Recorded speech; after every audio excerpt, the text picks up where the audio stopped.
Hello, well, I'm back for the second podcast on attitude control determination. And, in a way, I sort of skipped over a couple of points that I want to just pick up on quickly. One is on slide 10, which has this sort of generic picture of a big satellite saying the problem, where am I looking in space? I mean, if you're going to do control, you need to do determination. And I was making that point at the end of the last time. If you want to do determination, you don't need to do control. You can just be in whatever attitude you're in and then try to figure out what that is. And I was saying that's a lot easier. Well, there is another reason why we got very nervous about flying unstabilized satellites, because there were a lot of theories that for whatever reason, the satellite might autonomously start spinning. And that reason could be, some sort of idea that, part of it would be getting more photon pressure than other. And you maybe when you were a kid, you had a little sort of thing that looks like a wind vane in a little vacuum bottle. And when you put a flashlight on it or sunlight on it, it spins like crazy. So we had people going around, and I mean, it was hard to say that wouldn't happen. We worried about not getting that black on one side, white on the other side. And I really don't know how those little toys worked, to tell you the truth, whether that was really a photon pressure or there was something going on thermally that I didn't quite understand as a little kid. But maybe somebody knows and they can tell me in email or something how those little toys worked. But the other problem we had is maybe you get kicked off the launch vehicle asymmetrically and start spinning really fast. And maybe because one antenna would be fading in, another antenna would be fading out very, very rapidly, that would make a kind of a modulation, like a digital noise on the channel, because the channel would be there, not there so frequently that you would never get any data transferred as you tried to lock on to one and then another and then another. So, we worried about how to at least have if the attitude isn't determined, at least drive the rate of change of the attitude down to zero. And there are things you can do to damp spin rate, and we're going to get into that. But passive damping is probably a really good idea, but it's not always so easy to do. So, because if you think about one of the very easy ways to do passive damping is to put liquid in a bottle, maybe a test tube, and put a test tube on each of the three axes. So if the satellite is doing some sort of complicated motion, it'll cause the liquid in the test tube to slosh back and forth. That will viscously dissipate, meaning it will turn that mechanical energy of sloshing into heat, and that is dissipating the energy of the spin. The problem with that is if you have a stable spin, the liquid will all get pushed to one end of the test tube and it won't slosh. And so liquid dampers are good at damping vibrations going back and forth if you have a pendular motion around an equilibrium. But they're not very helpful if you have a steady spin. So there are other ways of damping. But again, you're complicating your life a little bit, but even on our little amateur satellites, we flew a variety of damping. It turns out we probably got lucky, because another way of damping is because you don't have wires pinned down. And every time the satellite moves in a certain way, the wires flex a little bit. So anything that's, dissipative behavior. And on the Earth, we have a lot of damping going on because we have oceans. And all those waves in the ocean are turning, moving energy into heat. And so that is in a way damping our motion. And because of that tidal drag on the Earth, it slowly extending the length of day of the Earth. And it's also slowly changing the moon's orbit around us. So that's a whole different, but anything, it's like everything that's not in orbit is falling into something, or it just hasn't found anything yet to fall into. And everything that's got dissipative behavior on it is pulling energy out of some motion that's eventually going to go away. And, that could be a good thing for an attitude control system. The other thing I wanted to mention that I hadn't mentioned was back on slide 13, the canonical drawing of a feedback control system. And there's 2 points that I didn't elaborate. One is there's a lot in that algorithm. There's a lot in that algorithm. Because, for instance, you don't have to just measure the temperature and then just say, well, it's 21 and I wanted 22 and therefore I'm going to turn the heat on. You can have a model in your algorithm of how the plant behaves. That model could even include the fact that it's 3 o'clock in the morning. Well, it's 3 o'clock in the morning, therefore there's no sun. What's the outside temperature? Maybe you can sense the outside temperature. Oh, well, it's friggin' cold outside. So maybe I should turn the heat up really strongly because there's no sunlight coming in and it's very cold outside. So you can make those algorithms much more sophisticated than just measuring the error and doing essentially a linear controller. What I was talking about is, basically the colder it is, you could say if it's below the set point, I'm going to turn the heat on. If it's above the set point or at the set point, I'm going to not turn the heat on. If it's enough above the set point, I'm going to turn the air conditioning on. That's a 0th order controller. It's a switch that's even open or closed. Then you could have a first order controller that says, the more it's off from the set point, the stronger I'm going to make the heating. So that would be a first order controller. And that works pretty well, except, if you get into the dynamics of what a first order controller looks like, it looks like a spring and a mass with no damper. And it will just swing back and forth between the hot and the cold. And, it's not ideal, but maybe you don't care in many, many applications. I once put back in the, very early days of speed controllers, I bought one from like some automotive catalog online and put it in my 65 Ford, which was a kind of a cool car. It broke down a lot, but it was a first order controller. And the farther you were away from the set speed, the farther it would push the accelerator down toward, full throttle. And yeah, it wandered around, but it didn't wander around so badly that you hated it. So you just didn't care. It was, obviously good enough. Anyway, you can also have a second order controller that is like your eye filling a glass of water that not only says how far below the set point that I want to fill the glass up to, how fast is it going up? If it's going up really fast, then I think I'm going to, and it's very close, then I better slow it down. So you're looking at not just how far the error, but you're looking at the rate of change of the error. Those tend to converge to the fill point sort of logarithmically or asymptotically. They don't overshoot and then come back. They just they're really nice controllers. If you can do a second order controller, much better. Okay, so the sense is first order being, position, and second order being position and velocity. Third order being acceleration. It's somewhat rare that we actually worry about acceleration, the change of rate. But anyway, you can also have models of the plant in there. How does the plant behave when I put this input into it? And that's basically dynamics. What are the dynamics of my satellite? What are the moments of inertia around the three axes? Because if you have a spin rate and a small moment of inertia, you don't need that much torque. If you have a spin rate on a big moment of inertia, you're going to need a lot bigger torque. So you also want to have, maybe some sort of model of how the spacecraft behaves. How flexible is it? Therefore, if I put this kind of control on what axes? Therefore, if I put this kind of torque onto it, is it going to flex? And if it flexes, how is that going to change the rates? So in a way, you have a miniature model. This word microcosm that I like so much. You have a microcosm. You are modeling the plant inside your controller. And that, is what I did when I was doing my master's thesis. And it's not like research. It's, an more advanced type of controller.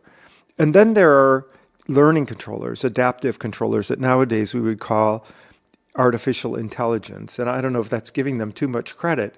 But what they do is they learn from what they've done in the past. I saw this situation in the past. I did this input and it resulted in this wobble or whatever it was. So, they make changes based on, the things that they've seen before. So there's a lot that goes into that little box that says control algorithm. And usually we pick filling a glass or running a thermostat because their dynamic models are very simple. Like filling a glass, if you integrate up the flow of water per unit time, that kind of tells you what the difference in the height of the water in the glass is. And there's not a lot of complicated dynamical laws going into that. Whereas when you move a flexible body in space, there's a lot of stuff. One of my classmates from Stanford went to JPL. I went to JPL. He went directly after his master's degree. I went to Brown and did my PhD, and then we refound each other at JPL in 1981. And he became very well known in the field of stabilization of flexible structures, which is all about, you can't model them. You have to do because they're very large deployed arrays of things, like huge solar panel arrays that go on for kilometers. And they have all kinds of disturbance torques operating on them, which change based on where you are in the orbit and where the Earth is and where the moon is and where the sun is. And it turns out to be easier to just have an adaptive controller that makes little test motions, sees how the structure responds. It also gets more and more stiff depending on its temperature. It's really messy. And, makes little test motions, measures how those go, and then, decides minute to minute what the control algorithm, it's rewriting the control algorithm on the fly, which is, so it's an incredibly interesting field. I mean, there's just so much you can do with the actuators and so on. I mean, when I was, an undergraduate, I wondered how people could spend their whole lives on any technical topic. They didn't seem, like you're going to spend your whole life measuring the viscosity of noble gases. And yet, I spent a lot of time measuring the viscosity and thermal conductivity of noble gases. When you get into the details of these things, there is a tremendous amount of thing. You can get totally lost in the details. And after a while, you think, well, does anybody care about this? I'm solving this niche problem for a flexible, gigantic structure in space that will probably never fly. And, you could say that about everything. I mean, you could say that about astronomy in general. One of my friends from Stanford who left engineering, went into astrophysics and worked on cosmic jets.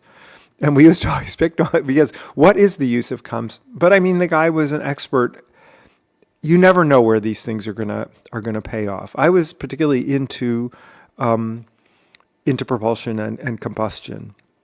And, those problems are mostly solved for rocket engines. And a lot of people felt like, well, Rick is a thermodynamicist. Thermodynamics is, basically a 19th century, scientific discipline. And he solves kind of classical problems. Then Star Wars came along and we decided to make big chemical lasers to shoot weapons down with.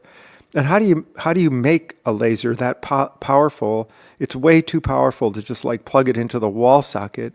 And anyway, you need such a flux of current that you would need a gigantic bank of capacitors. And it turned out to be easier, just like a rocket engine. How do we get all that energy into rocket engines?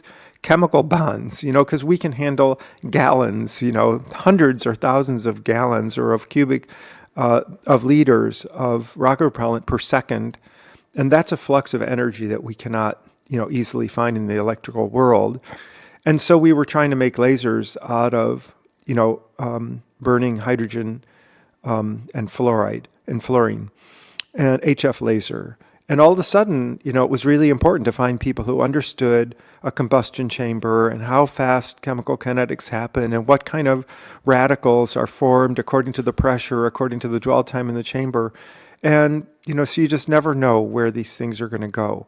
And that's been the story of feedback controllers because they started off in the world of mechanical engineering. They very rapidly got completely taken over in the world of electrical engineering to make very stable oscillators for frequency synthesis and for modulators and for things like that.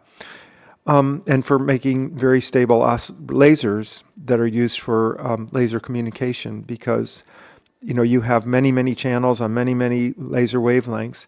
And you've got to very carefully define the laser wavelengths, and it has to not change despite temperature, despite Doppler, despite a million other things. So, I'm always making the point that these things take you. You never know where they're going to take you.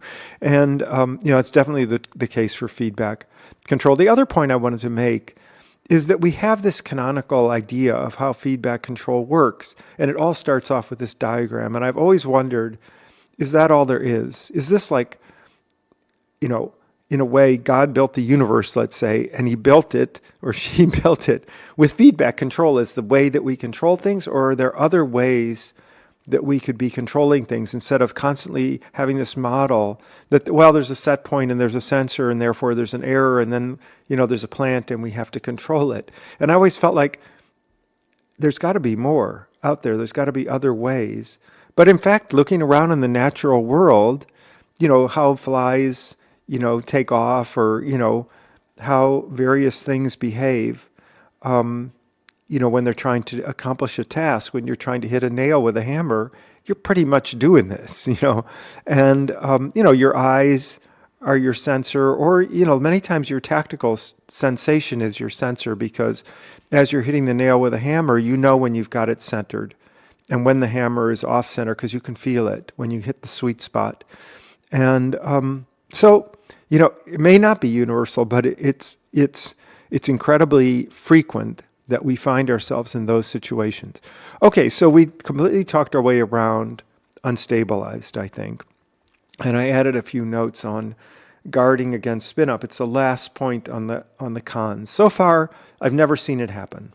So in an unstabilized satellite. Instead, I've seen it happen in stabilized satellites because the stabilization system went haywire and spun the satellite up, and we lost a very, cool mission once. Luckily, most of the mission was done, but it was kind of an object lesson in that when one of the thrusters was accidentally left on, one thruster was accidentally left on, and being not on the center line, not on the center of gravity, it created a torque in addition to a propulsion motion, and that torque spun the satellite up to such a high rate that we couldn't communicate with it anymore because of the constant flicking in and out of the antenna. And the mission eventually, by the time we did get in touch with it somehow, it was spinning too fast. I mean, it was spinning very fast, and it was out of propellant anyway. So that was, luckily it was sort of toward the end of the life, but there was one aspect of the mission we had a kind of a end of life scenario for it that we never got to, okay, and put it that way. Okay, I see this next slide doesn't have a header on it. It's slide number 17. It does have a 17. I don't know what happened to it. I just see a yellow dot. I must have erased it by accident. It should say gravity gradient stabilization, which we always abbreviate as GG. And if you look under the drawing, it says GG torque. That equation, I didn't derive it. That equation comes from the Wurtz book. The Wurtz book has, for every type of stabilization, it has a bunch of equations to calculate, how big your torques are going to be. Gravity gradient stabilization uses a force that is so incredibly weak that it was hard for me to get it into my mind that this could actually be real. Because the way it works is this. You're standing on the ground with a barbell. You're holding a barbell up in the air. And because you're holding it parallel to the ground, the mass of the weight, the mass of the two weights is the same. You have 10 kilograms on each side of the barbell, so you're pressing 20 kilograms, 44 pounds, plus the weight of the bar, which is usually a couple kilograms. But anyway, the two masses are equal, and they are equal distance from the center of the Earth. Therefore, they're experiencing equal G. Therefore, they're putting equal forces on the bar and therefore on your hands holding it up. They weigh the same, we would say, in layman's language, right? We don't have to go all the way around the block to get there. They weigh the same. But if you put the bar at an angle so that it's not parallel to the surface of the Earth, one of the weights is closer to the Earth and one of them is farther away. And we all know that things farther away, as you get farther away from the Earth, the gravity decreases like 1 over r squared. 1 over the distance to the center of the Earth squared. The distance to the center of the Earth is, pretty far away, several thousand miles away. So the difference in height of a foot, let's say, is not going to make a huge difference, but you can't say that it's zero. The weight that's closer to the Earth has the same mass, but it weighs more. It's experiencing a bigger gravitational acceleration. And so it gives you a bigger force, mass times acceleration. So that's the torque. At that point, the weight on the bottom is stronger. If you had the barbell on a fulcrum and you slightly tilted it, in theory, it would completely fall. The one that is lower will tend to get more low, and the one that's higher, the seesaw, is not balanced. Not because the fulcrum isn't in the middle, but because one weight is closer to the Earth than the other weight. So the theory of gravity gradient is that you put a satellite in orbit and you make it into a barbell. You don't really have to make it into a barbell. You just have to have the center of mass. You have to have a mass moment of inertia that's greater on one axis. So essentially, if you want to model that in your mind, you have the satellite is a dumbbell with two weights on it. Let's say the satellite isn't a dumbbell; it's a satellite that weighs 10 kilograms, and it has a piece of lead that weighs 1 kilogram, and it puts that 1 kilogram, a few meters away using an extendable boom. That's the way most gravity gradient satellites look. That doesn't look like a dumbbell, but if you think, where's the center of gravity of that system? It's somewhere along that boom, close to the center of mass of the satellite itself, but a slightly distance away. And you could put a fulcrum there on the Earth and the satellite would balance. Okay, put that satellite in orbit. If the satellite and the boom are not exactly parallel to the tangent to the Earth where you are, that point is no longer going to be the balance point. So the center of mass, that CG, is not going to be the balance point as soon as one part of the satellite or the other part of the satellite gets closer to the Earth. It's going to feel more torque. That amount of torque is really, really small, and you can calculate it from that equation, 3 times the angular rate squared times the moment of inertia on that axis. So I did it for, a 1 kilogram meter squared type of situation. And, I got this answer, 3 times 10 to the minus 6 Newton meters, which is, to put it in terms that I can kind of understand, the equivalent of 1 gram at a distance of 1/3 of a millimeter. So that's not a ton of torque, right? But if you assume that in space there are no, other torques, if there's no air pressure, if there's no magnetic field, you have nothing on the satellite that's magnetic. If you're far away from the Earth that you don't have aerodynamic drag, that's the only torque there is. And that torque will eventually take over the satellite. And how long is eventually? Well, you now have basically a spring. And that's the restoring torque of that spring. And you can model that dynamically. How much does the thing weigh? And how much acceleration, angular acceleration, will that torque make? And you can do a little dynamic model and figure out, what the period is. So, how long are those periods? They're typically have periods that are on the order of the half an orbit or an orbit. So you're typically talking like an hour and a half. The rocking motion could have a period of 45 minutes or something like that. So it's a very, very slow rocking back and forth around the equilibrium where the satellite is pointing straight up or straight down with the test mass at the top or at the bottom, closer to the Earth or further from the Earth. The interesting thing about gravity gradient torque, it doesn't care. As soon as one mass that's on one side of the CG of the system starts to get closer to the Earth, it will continue to get closer to the Earth, and that side will point down, and that's one of the weaknesses of gravity gradient. You can't guarantee which part of the satellite will point down and which part of the satellite will point up. One or the other, either side of the dumbbell could point down, but as soon as you have equilibrium and then you disturb it a little bit, that part is going to go down.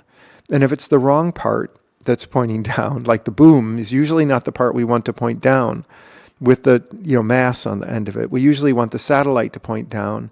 Like if you have a camera, you don't want the camera pointing at the test mass and have that in the field of view. A lot of people say, let's put 2 cameras on, but one of them has a clear view and one of them doesn't. So, it's fairly desirable to have one side point down. So then the question is, well, we just need a mechanism to flip it over. Okay, we said we were going to do passive stabilization, just using the gravity of the Earth, the gradient of gravity, to stabilize the satellite. But now you're telling me you want to be able to flip it over. That's actively intervening in the stabilization of the satellite. And as I said before, it's one thing to measure, to know that you're flipped this way or that way. It's another thing to change it. So how are you going to change it? Well, you could imagine having a rocket engine, but then you've got to have tanks. Then you got to turn it on. For how long do I turn it on? And I really need 2 of them, so I have a pure torque. I don't want to disturb the orbit. If I put one on, it'll be off axis.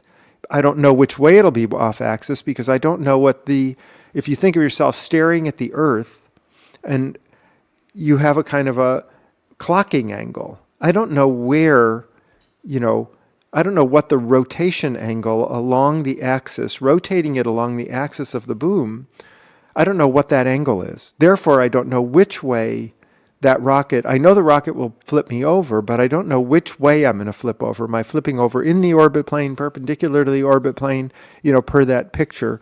So maybe you don't care, except you're going to disturb the orbit if you turn one. The easy way out of that is to say, okay, I have 2 symmetric thrusters. Of course, they're never really symmetric, but you can cancel 99% of the disturbance of the orbit that way. So I'm going to make a pure torque, okay? But then the trouble is you need to stop. Then you need the opposite, right? So you really need 4 motors. A pure force couple plus, and then a pure force couple minus to stop it. Then you need to know how much should I torque it, shut the engine off, and then how much do I torque it in the opposite to stop it? Well, that answer is pretty obvious. Usually you have all matching engines, so if you turn them on for a second, when you get to where you want to go, you turn them off for a second. Do I really wait until I get to where I want to go, or then I'm going to overshoot? So you have to know, what kind of acceleration is this going to create? And therefore, how much in advance do I have to start stopping it so that I actually stop it vertical on the other side? Well, okay, the whole thing is a little bit moot because nobody who wants to fly a cheap gravity gradient stabilized satellite really wants to have a big propulsion system with a minimum of 4 engines on it. So what they do instead is they have what we call a magnetic torque coil, which is just a coil of wire which creates a torque perpendicular, let's see if I'm thinking about this, say perpendicular to the axis of the gravity gradient boom. And that will make the thing flip over. But then you've got the same question. Okay, how much torque do I have? If I turn it on, how much time is it going to take me to, let's say, get halfway around, and then I'll flip the polarity and turn it the other way around. That sounds relatively simple, right? Except you've got to know when you're halfway around, and then you've got to change it. How is that gravity gradient, how is that magnetic torque coil working? Because as we know, it's got the torque is the cross product of the magnetic field that exists around you, and then the induced magnetic field of the of the coil that you're using. So that assumes that we know what the Earth's magnetic field looks like, so we have to have a magnetometer so that we know what the cross product is. The trouble is it will typically take 15 minutes to get halfway around. By that time, the satellite is in a different place. The Earth's magnetic field is completely different. And if you then reverse the polarity of that magnetic torquer, that coil with current flowing through it, it won't give you the equal and opposite torque because the Earth's magnetic field is not the same anymore. So, those things totally complicate your life. And so when people talk about gravity gradient being simple, I can tell you from my personal experience, I've done a lot of gravity gradient satellites, both in the ham world and in the commercial world. And maybe you can tell from my discussion that My boss always thinks, oh, we're going to do this. My boss, who thinks he knows what satellite engineering is but has never actually done it, is going to say, oh, gravity gradient torque is fantastic because all we have to do is take a 1 kilogram mass and deploy it on the end of a boom and we're done. And it's like, well, you're done if you don't care which way you're pointing once you get done. So then it's always this argument about, well, I do care, so can't you fix that? And the ones that I have fixed it with, well, I fixed it in two ways. One was with the torque coil. Never fixed it with a propulsion system. And the other is the more surefire way. The way I would do it, if I had to do it, put a wheel on the satellite with a motor, with an electric motor. Start spinning the wheel, and the satellite will start spinning in the opposite direction, i.e., it will, roll itself over. And when you stop the wheel, the satellite will stop because your net angular momentum is zero. You spin up the wheel, the satellite has to spin in the opposite direction to maintain net, because you have nothing to push on. So if the wheel spins up, the satellite has to spin in the opposite direction to maintain net, angular momentum. Then when you stop the wheel, the satellite has to stop too because of net angular momentum zero. And the only thing you need to know in order to make that work is how fast can I stop the wheel? And you don't even have to worry about that. You can usually stop them really fast. And when am I vertical? You have to know what your attitude is, which is not trivial. To know, where straight down is. If you think of yourself in space, you don't even know which way you're going. From your point of view, you're not going anywhere. You're just sitting there. You have no perception of velocity. But if you look down carefully at the Earth, you'll notice that it's moving. So you think, well, the Earth does that. It rotates, but it doesn't rotate that fast. So how do you explain that apparent rotation of the Earth? Oh, that must be me rotating around the Earth, if you believe that the Earth doesn't actually go around every 90 minutes. So then it depends also, well, it does go around every 24 hours. So there's a combination of the Earth moving and you moving. So all that, obviously we've solved all these problems a million times, and people who work in this field know how to work that problem. But still, from a simple-minded, your boss comes into your office and says, let's do this, at least it pays to know it's not that simple. To know which way I'm going, to know what straight down is. None of those things are totally trivial to figure out. So, the most successful gravity gradient satellites have been passive gravity gradient, which doesn't care whether it's up or down. You put two cameras on, if the boom's in the way, the hell with it, right? I've worked on those. Those usually work fine, a lot less aggravation factor. The aggravation factors are if the boom doesn't deploy. That can be very aggravating because then you have no stabilization at all. Or it breaks. You've got this boom popping out. It's usually spring-loaded thing. Right? And it's got a big mass on the end of it. It's not like a car antenna. When we used to have deployable car antennas, when we had antennas on cars. Now they build them into the windshield and stuff like that. But if it deploys too fast, it reaches the stop at the end, and the mass can break it off. So then we want to, Rick, why are you worrying about this? Just put a string on there, and when it reaches the end of the string will stop it. What if the string gets tangled on the way out? So you have to test it 8 million times on the ground to know that the string is going to unravel properly, or you have a reel or something like that. Then you have to have a break on the reel. These trivial, simple things, when they absolutely positively have to work months after you last saw them, after vibration, in the space vacuum, et cetera, we worry them a lot, and not for no reason, because they happen. They happen a lot. And so those mechanical failures, haunt you a little bit. The other thing that will happen with this is that people will say, gee, I've only got 10 kilograms for my satellite, and I hate to waste 10% of the mass, or maybe 20%, on a piece of lead. Let's put something up there that has to be on the satellite anyway, like batteries, right? Batteries are just big, heavy, nothing. I don't care. Let's put the batteries out on the gravity gradient boom. Okay, what's the problem with that?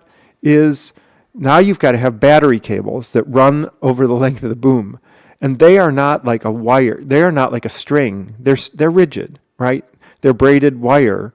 And, batteries are relatively low voltage, so they got to carry at least an amp or something. They're not totally, filamentary things like monofilament nylon that you go fishing with, which is what you would have used otherwise. Heavy duty monofilament sounds pretty good, but now we're talking about a real wire. The other problem is, and maybe a more or less trivial problem, is that whatever that boom is exposed to space. And, it's going to get hot and it's going to get cold. And so the batteries in particular do not like to get hot and they do not like to get cold, as you probably know from your cell phone. If you're outside skiing and you don't keep it in your pocket close to your body, your cell phone is not going to work on a 0-degree day because the battery voltage is so low that it won't turn the cell phone on. The cell phone is just not going to turn on. It knows it's cold. It knows that the battery voltage is lower. It will show you 100% because it knows at 0 Fahrenheit the battery voltage is X. It has a lookup table for that. But it still can't draw enough current out of the battery to turn the transmitter on, the receiver on, the screen on, all the different loads that you need to make a phone call. It's the processor, all those things. So it's like, well, I better warm my cell phone up. Or, well, if those are the only batteries you have on your mission and they're too cold, you're out of luck, right? And similarly, when batteries get hot, that ruins them. That shortens their life. And on satellites, battery life is already a life-limiting factor. So, this takes me into a thermal problem, which I always say to people, don't isolate things. You want the whole satellite to be one uniform mass. The more mass you have per unit area, because you're losing heat, you're gaining heat through the surface area, minimize the surface area, fly a cube or a sphere, and put all the mass inside of it.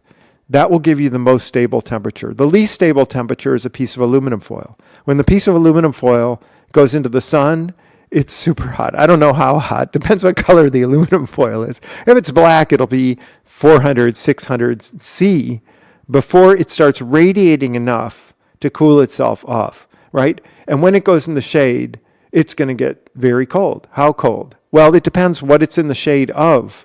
If it's in the shade of the Earth, the cold side of the Earth is still warm relative to space. I mean, it's, 0 or, whatever it is. The mean temperature of the Earth as you go around it is about 10 Celsius. You can figure on the cold side of the Earth, it's about 0. And on the warm side, it's about 20. I mean, if you care. So, it'll be 0? No, because half of it is seeing the Earth. The other half of it is seeing space, which is minus 269.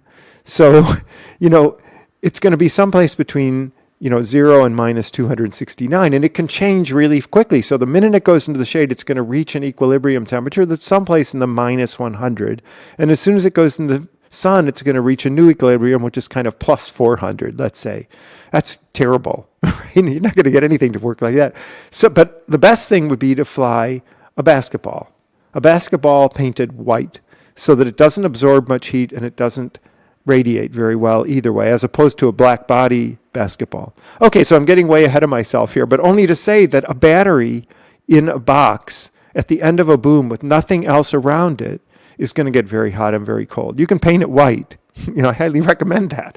But nonetheless, and NASA has all these certified paints that are super, super white. As you can imagine, a lot of thinking goes into white, but in the end, it still absorbs, and it's still, white is white as we look at it, but it isn't white for infrared and so on and so forth. So, I think this is a long discourse, almost the entire lesson on gravity gradient, but it's a highly prominent form of stabilization in small satellites, and people glom onto it immediately and say, oh, well, this is passive, it's easy, all we have to do is deploy a boom, and, we're out of the woods. That is true if you don't care which way you're pointing. If, you can do the boom deployment without breaking it. And if you don't mind putting a mass at the end, which is going to be 10 or 15% of the mass of the whole satellite. And other people might argue, hey, for that much mass, I can do other stabilization systems. Another trick that you can do is make the satellite a barbell. That's a 3U cube. And okay, you're going to think Rick is spending like a whole lesson on gravity gradient. Gravity gradient has another role, another insidious role, which is the satellite doesn't know if you put a boom on it or not. All it knows is it has a moment of inertia tensor, not equal on all three axes. And therefore, one axis is going to tend to do the barbell thing, right? So you fly a 3U cube. The 3U cube has one dominant moment of inertia, the moment of inertia around the axis perpendicular to the long axis. So you could say that's two axes, right? So it has one minimum and two maxima. Okay, but in any case, it has a non-isotropic moment of inertia tensor. It will have gravity gradient torque, and that will be your biggest disturbance torque. The satellite will always want to point down or up. The long part of the satellite will want to point down. So I've flown satellites with wheels in them, spinning satellites. What's the number one disturbance torque? That they want to point down. And that constantly drags at the satellite.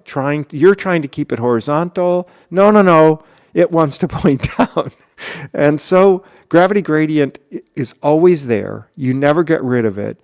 And even though you can say, well, it's only 0.3, it's only 10 to the minus 6 Newton meters. But what counts is the Newton meter seconds. That's the amount of total moment of inertia what am I trying to think of? Torque seconds. I have to think of the word for that. Total angular momentum, is that angular momentum that we're talking about? I think so. When you integrate up torque, you get angular momentum. Right. The longer you apply a torque to something, the more you spin it up because you're adding to its angular momentum. So the integral of Newton meters integrated over time is Newton meter seconds, and that is angular momentum.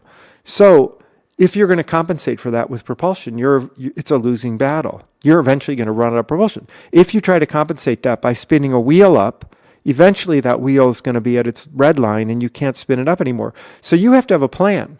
What am I going to do about that gravity gradient torque?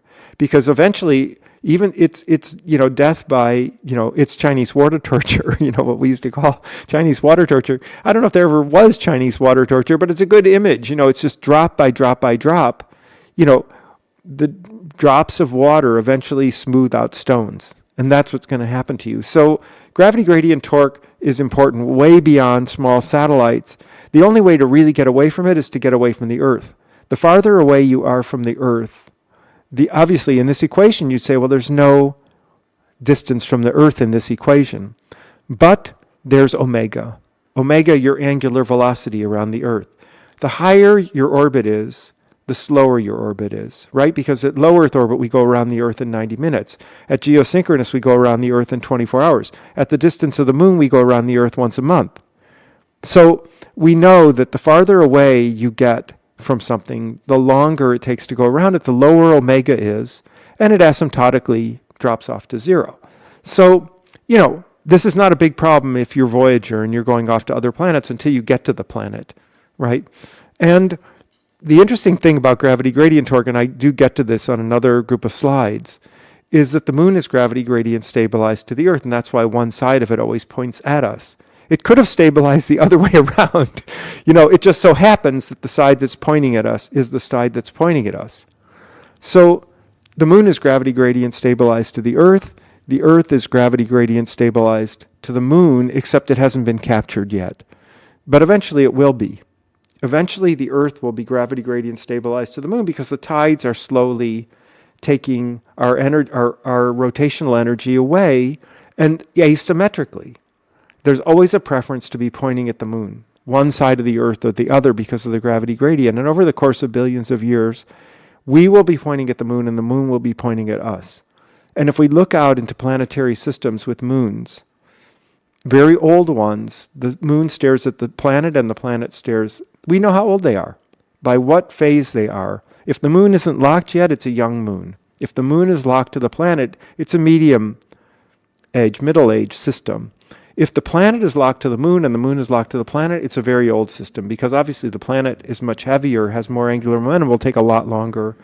So gravity gradient stabilization is a really cool thing, not for the reasons that we thought, not that it's so great for doing satellites, though it has been done and it does work, but also because it plays a role in almost every other, stabilization system because we have to think about it. Okay, 45 minutes, a lot of time. So I'm going to close out and start up the next one, go on to the one that you guys are thinking about right now, which is the permanent magnet one. Talk to you soon.